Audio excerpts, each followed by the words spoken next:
May peace and blessings be upon you all. Hi guys, this is Shahadat, and today I'm going to review another video of Jaggi Vasudev ji. I don't call him Sadhguru anymore because I don't really believe that he is worthy of that title. In this particular video, he was trying to answer this question where about the cosmos, the universe. Where did it come from? Who created the universe? And watching his lecture, I thought things were absolutely clear as mud. So, and in the process, when he's talking about things, the claims that he's making, based on those claims, I had so many more questions that I became more confused than I was compared to when I started watching this video.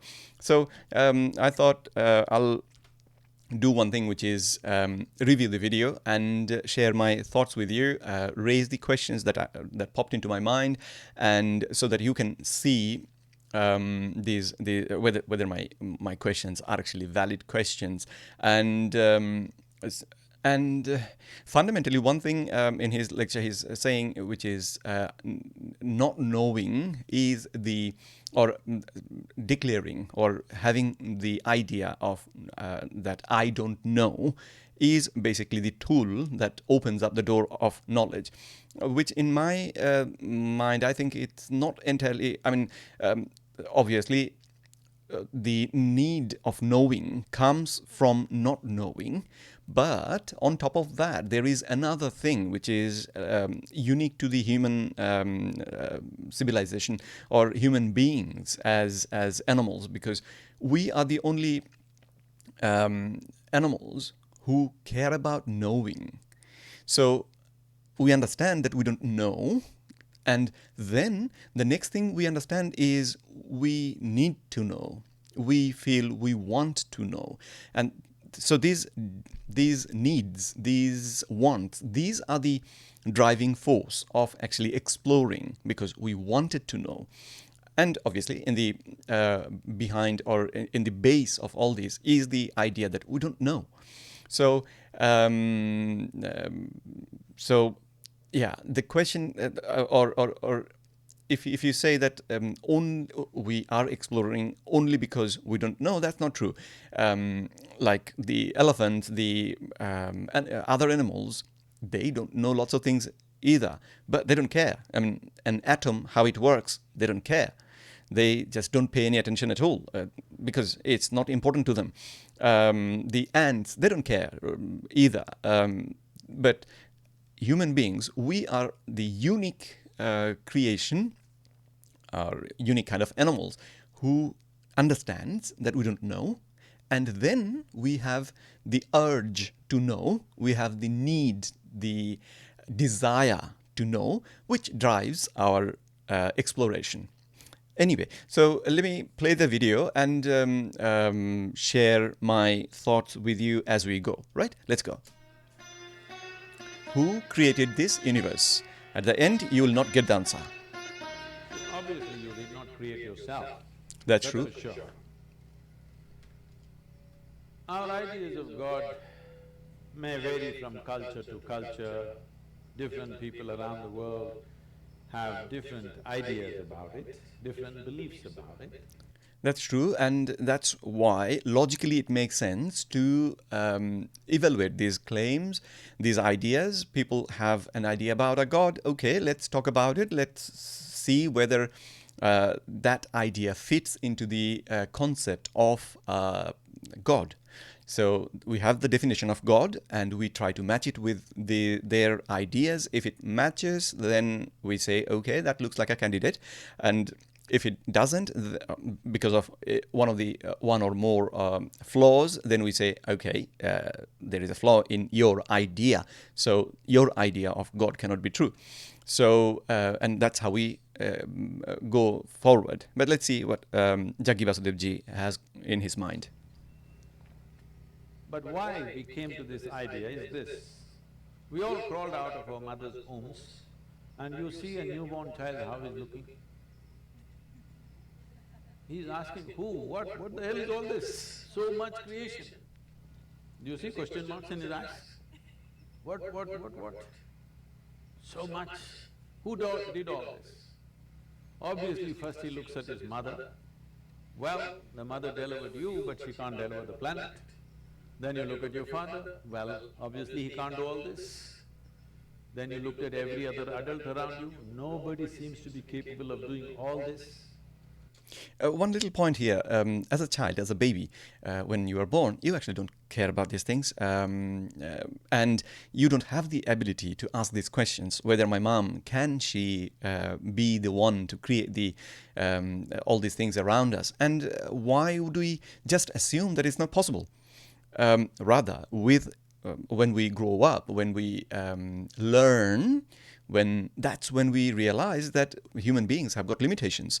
And that's one of the interesting things we see in other gurus who try to help people to become successful. They say to look at a child, and the child used to think that everything is possible. The child can do anything. The child can think that he will come up with a wing to fly. To a child, that is perfectly valid. Why won't it be possible? Obviously, as we grow, we see the limitations, we understand the problems, and our perception changes. So, Jaggi Vasudev is giving a view here, and which I see it's a story to make you feel good, but there is no real wisdom in it. And I don't know. The problem is, from the answer, I can see that he is implicitly making a claim that he knows what happens. And further down, he will say, I do not know is the state where people should be. So that is a contradiction. Hope you can see the contradiction. I claim that I don't know anything, and then I'm trying to give you answer about things happening around, which means that I'm claiming to have that knowledge. So I'm claiming to know. Then being human beings, we say, there is a big human being sitting up there. He does all this. That's again a wrong, this is completely false claim. There are people who claim, who think in that terms, but there is a huge amount of people who do not actually think in that term. So, for example, the Muslim people of the world, the follower of Prophet Muhammad, or the religion Islam, they don't believe that there is a big human being sitting up there doing all these things. And I see this confusion in many of people, especially from the Indian background or in the Hindu cultural background. And I guess that has something to do with their upbringing.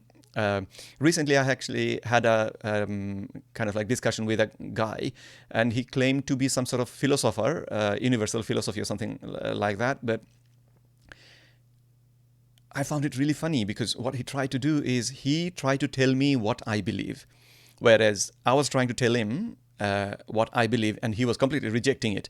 And he was saying, no, you don't believe that, you believe this, where I don't believe that. And I found it so funny that somebody, when the person sitting in front of them is confirming that in their mind things are in one way, this guy still keeps on going, no, that's not how it is in your mind. It is the other way, the way I think it is. Which the person then thinks, is he crazy? Has he lost his brain or something?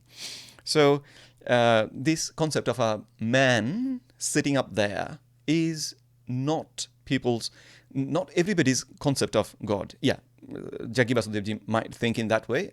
Probably that's how he thought when he was a kid. And many of you probably thought in that way, but many people actually don't think in that way.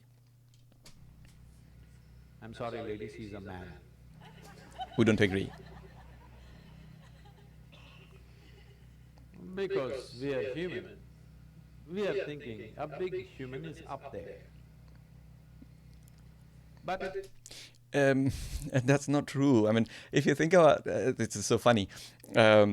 If you think about the Hindu population of India, people who follow the Hindu religion, not the geographical term, the Hindu religion, the gods that they have, the gods that they worship, one is animal with an elephant head and a human body. Not exactly human, not elephant. There are other things as well. Some people take the buffalo as one kind of entity, godly, with godly power. Then there are so many other animals. If you just look at the Hindu population, you will see that their concept of God is mixed with all these things. It's not really a human kind of idea. Ravana has got so many heads, and a human doesn't have 10 heads. Durga, the goddess who is worshipped in the Bengali by the Bengali people, Durga, she has got 10 hands. No human being has got 10 hands. So these concepts are, we can see that the root of these concepts, these God ideas, are human beings, but still it's not human beings, right? So just claiming that we just think that these are human beings is a false idea. It's a fact that we did not create this, isn't it? Neither this nor this. We did not create this, we meddled with it. We meddled with it, we muddled with it, but we did not create it, for sure. So we need an explanation. That's the point. We need an explanation. That is the key information. You need to remember this. We need an explanation. Why? Because we, human beings, have got an inquisitive mind, which is a unique thing. None of the other animals have this, or at least we haven't seen any animal to show this sort of a behavior. Human beings are the only ones who have got this capability to our best knowledge so far. And that's why they explore, that's why they look at things and ask questions. We try to figure things out because of our desire to know. So that's the key, not the fact that I don't know. Well, that drives the whole concept, of course, because if I already know about something, no point of trying to know that. Or if I know something, no point of claiming that I don't know. That'll be stupid.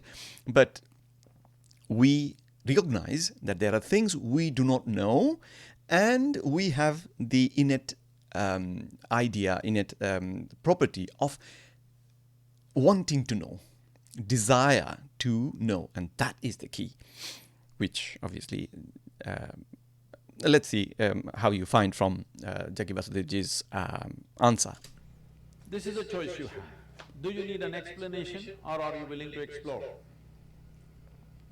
If you explore, you will come to one kind of situation within yourself. If you come to agreement with some explanation that somebody gives you, the only choice is either to believe it or disbelieve it. That's becomes problematic. So, how do you know about it? You can explore. Obviously, you can explore. But you can actually learn about things listening to others as well. Yes, you don't have to, the way he's explaining, that you listen to them and just believe it or disbelieve it. That's not how human beings work. We listen to the ideas and then we use our rational faculty, our logic, our analytical abilities to test if the claims can be true. If somebody suddenly claims that I saw this man, he was flying and he had 2 wings or 10 wings, he was flying like a butterfly, and I saw this man. We then use that claim and test it using our rationality and logic. And we come to a conclusion that that doesn't sound very plausible. Can we deny 100%? No, we cannot, because we were not the ones to see it. If somebody claims that I have seen it, we shouldn't just uh, um, call him a liar. I mean, there is a possibility that he is mistaken. He has got some sort of problems going in his head, and he saw whatever he saw. He might be simply lying. True. We cannot declare without knowing what he's doing. We cannot declare that it's impossible. But at the same time, we realize that this is not a believable proposition either, because that's not what we ever see. It's not recorded in any history that these sort of things were sin. In as human beings with wings used to be there, we never see that. So we proceed in that way. It is, we don't deny it. He might have seen it. Miracle happened to him. Okay, to him that's fine, but doesn't mean I have to believe it. So, and if I believe something, listening to somebody, the idea of believing in Jaggi Vasudevji's case, I guess, is a blind belief. So somebody told you something, you just swallow it. But in most human beings' case, it is actually the other way around. We test the concept, whether it is conceptually possible. Once we are satisfied that it may be, there is a possibility, that's when we say, okay, maybe, and we take it from there. But it's not blind belief, and that is not the only option. Either you go and explore it yourself, or somebody told you something and you're being an idiot. That's not how our life works. That's not how the query of knowledge, the exploration of knowledge works. I mean, if every single human being, you, me, we wanted to figure out, we wanted to see if we say that we won't believe that the earth is round until and unless we see it, then every single one of us has to go to the moon or somewhere else outside the earth to see what the shape is. We don't do that, and that's not a valid way of exploration either. I mean, knowledge seeking either. We listen to the scientists who are doing the exploration, and then we see what evidence they provide, and based on those evidences, we accept their proposition to be true, even though we haven't seen it ourselves with our two eyes. So the same concept goes with the other questions. Is there a God? Okay. Somebody proposes, yes, there is. And they produce their evidence to support their argument. And we look at the evidence, look at the evidence that is being put forward. We try to analyze the evidence. Then, if it makes sense in our logical, analytical abilities suggest that it is acceptable, it is a sound logic, then we have faith in their answer. We believe their answer. We haven't seen it. But following their logic, we now see that it is possibility. It is possible. That doesn't mean that we will just blindly believe whatever is being presented to us. That's not how human beings work. If you believe it, you will become confident. It'll not bring any clarity, it'll bring you confidence. That's a huge problem. If you go through the proper investigative process and then believe, it will not make you confident. Because the option, the idea, the door of another possibility is always open. So this will actually save you from ignorance or stupidity. Whereas Jaggi Vasudevji, obviously, he doesn't know, and that's why he says things like this. That doesn't really make sense. If you disbelieve it, you will be confused. If you're joyfully confused, it's very wonderful. But most people don't know how to handle their confusion joyfully. When they get confused, they make themselves miserable. But the most wonderful thing in human intelligence is to recognize what you do not know as you do not know. So, this is a claim, right? The most wonderful thing for a human being is… How do you make that claim? How do you make that claim? Because you are not supposed to know.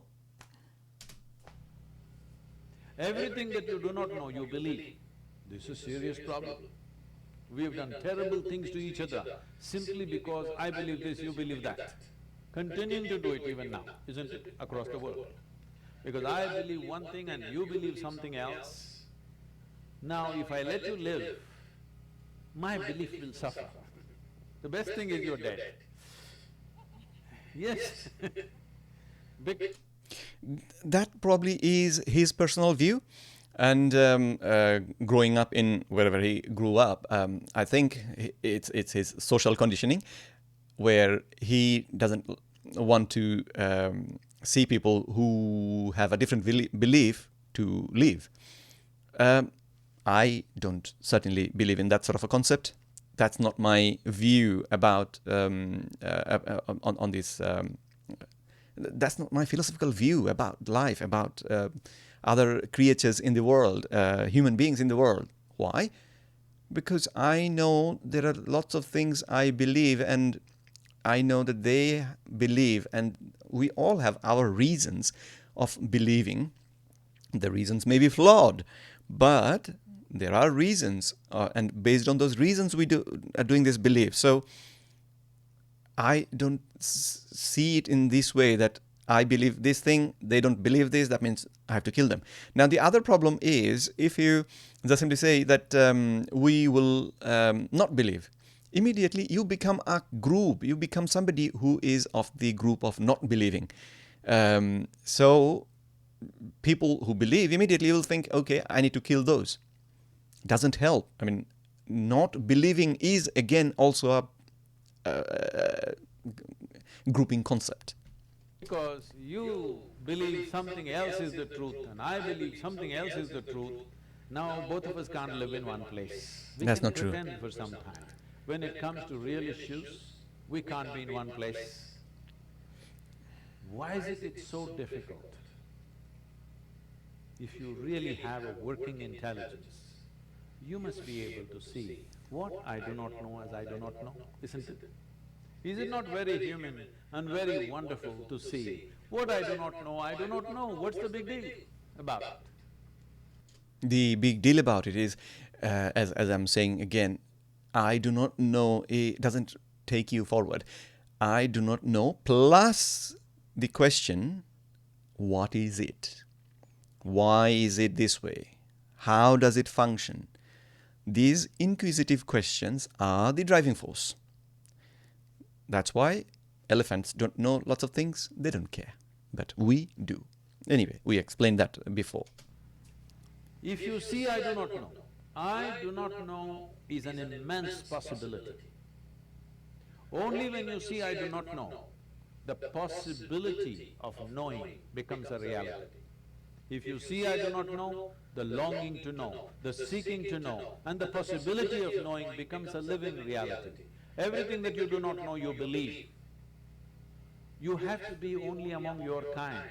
If you are with another kind of people, either they should not exist or you should not exist, that's all it will lead to. That's what I meant. So if you claim, if you believe you don't know, then you become part of the clan that believes you don't know. That means immediately all the other people who have a different view about this believing in I do not know, they become your enemies. You try to kill them. So it doesn't really help. So this is something that we have to come to, because human intelligence is at its best when it does not know. If I just think I know, I will become stupid because I have my conclusions about everything. If I see I do not know, intelligence is full on, isn't it? You want to keep your intelligence in a working mode or an off mode? You're saving it for another place? We have to No, have I the want to know question. because it looks like that. If we A have the lot of people question, are saving it for elsewhere. No, you need it here.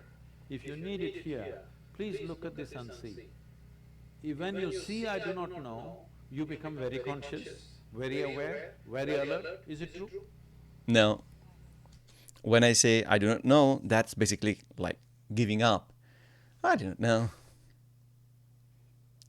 But if I say, I do not know, I wonder why, that's when I start learning. I start trying to figuring things out. And a valid process of knowledge gathering, of knowing, is to listen to others who have done the same exploration before. There is nothing wrong with that.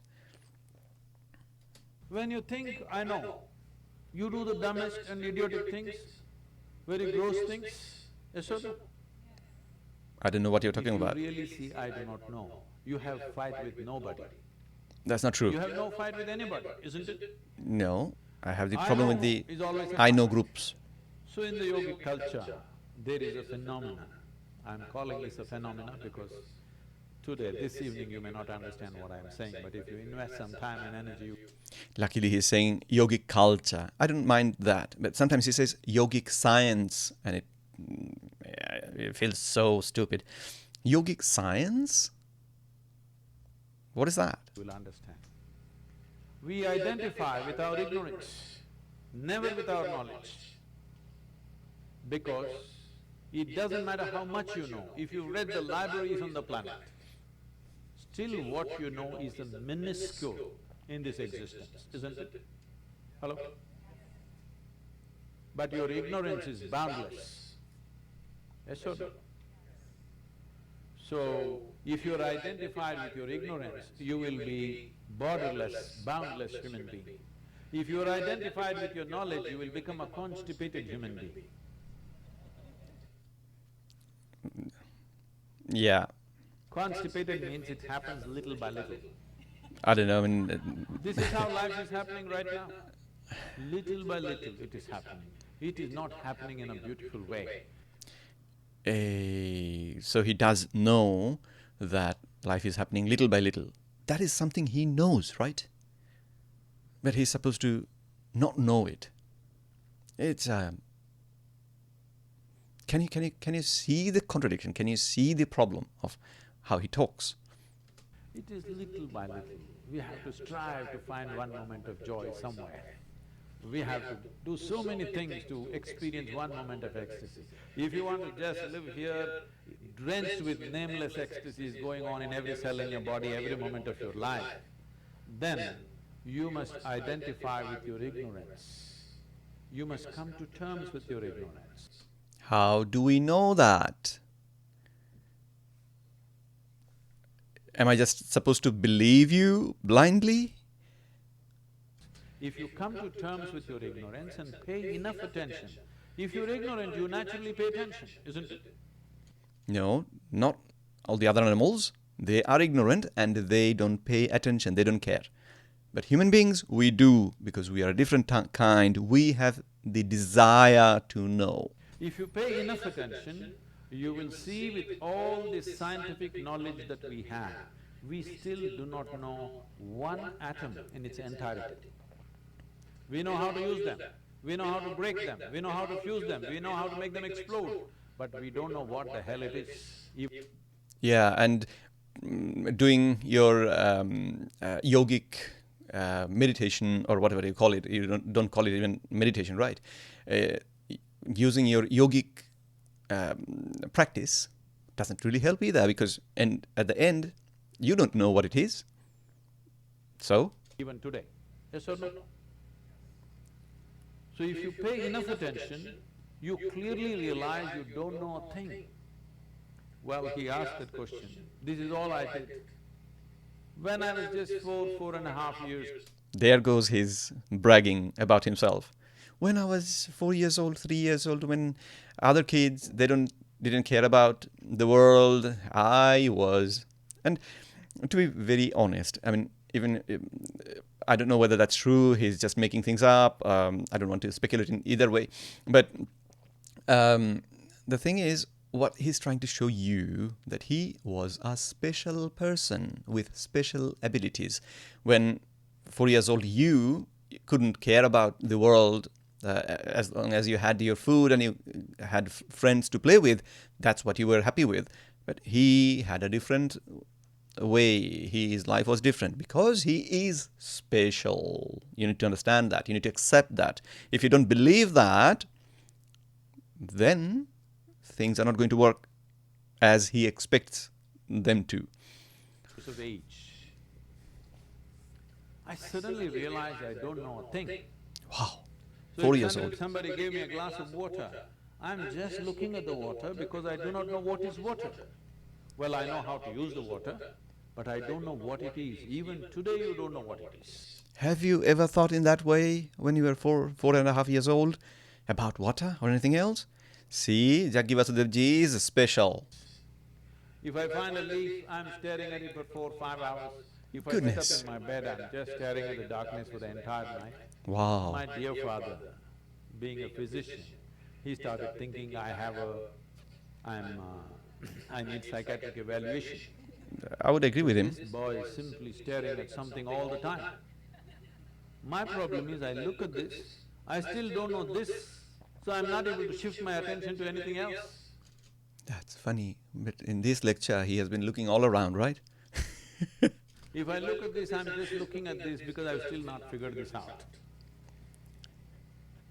So if you pay enough attention, this universe opens its doors only to those who pay enough attention. How do we know that? Who told you that? Why shall I believe that? I should explore it myself and come to that conclusion, right?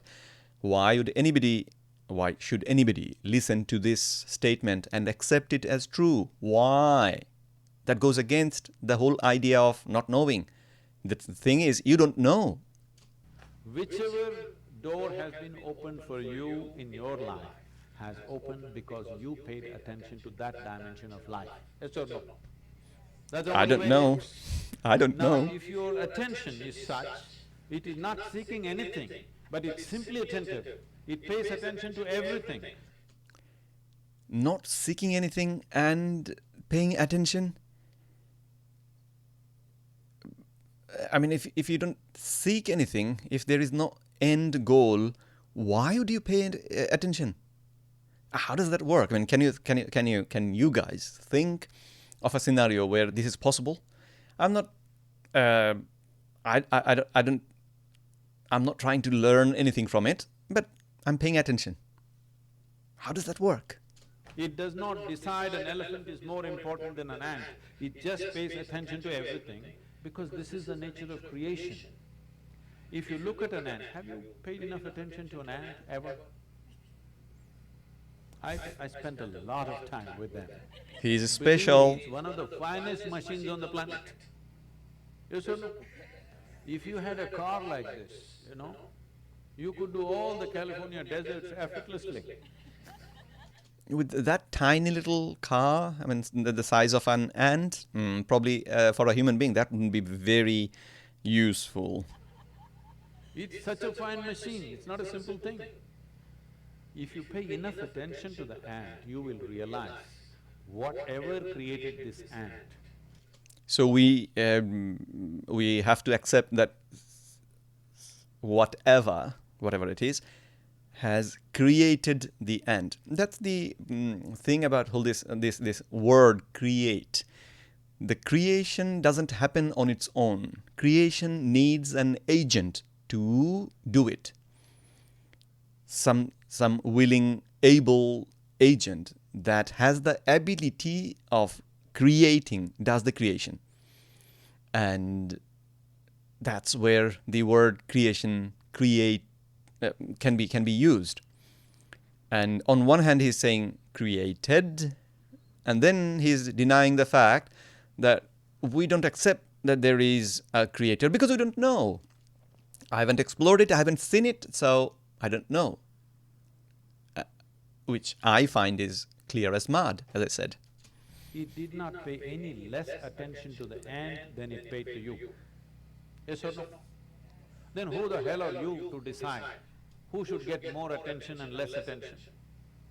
It is just that It's not the question of who gets more attention and less attention. The question was, how did the universe come to existence? Who created the universe? That was the question. you have to sharpen your ability to pay attention, not to any particular thing, to simply pay attention. If you pay enough attention, is it true this body, though you gave food from outside, this body was created from inside? Yes? So whatever is the source of creation must be functioning from within you, isn't it? That's not true. I mean, if you think about this scenario, go back to when you didn't have the body. Okay, so you didn't have the body. So if you didn't have the body, that means this ability of functioning, of creating from within, from inside, was not there. I mean, it cannot be, right? It is impossible for something to exist inside something where the outside thing doesn't exist. So if we see that problem, then you realize that whatever created you is inside you is a massive flaw, because that basically indicates that at one point when the physical was not there, then what happened to that creation, that power that created us from within? What happened to that? Obviously, that's not how it is. And whoever created us has to basically, what do we call it, be within us. How do we say that? How do we know? On this particular question, my answer is, we don't know that. There are arguments that make sense, and based on those arguments, based on making sense, we accept them to be true. But that is a belief, accepting them to be true based on logic. If somebody can prove that the logic was wrong or weak or there is a flaw in the logic, then that belief will go through the window. Simple. Is it? So, when you don't know what is the nature of the source of creation, you may use in English language. In India we have many words. In this part of the world you may call it God. It's just your explanation for the source of creation, isn't it? Because you have no explanation for the creation, you saying God made this. We have 1,000 names for that, all right? But fundamentally, we are trying to explain the source of creation. Is it true in your experience, the source of this life's creation is functioning from within you? No. If it's functioning from within you, if it's somewhere up there and you missed it, it's okay. If it's happening from within you and you missed it, isn't it a tragedy? Hello? If the source of creation is throbbing within you and you did not notice it, are you not a tragedy? So my entire life and work is to just avoid the tragedy for people. So, that's what I call clear as mud. And I'm surprised that all these people, including some of you, even though he tells you again and again not to believe the things people tell you, you still believe him. And you still, based on that belief, you start swearing at me. Isn't it funny? Anyway, guys, I'll see you in my next video, hopefully. Take care. Bye-bye.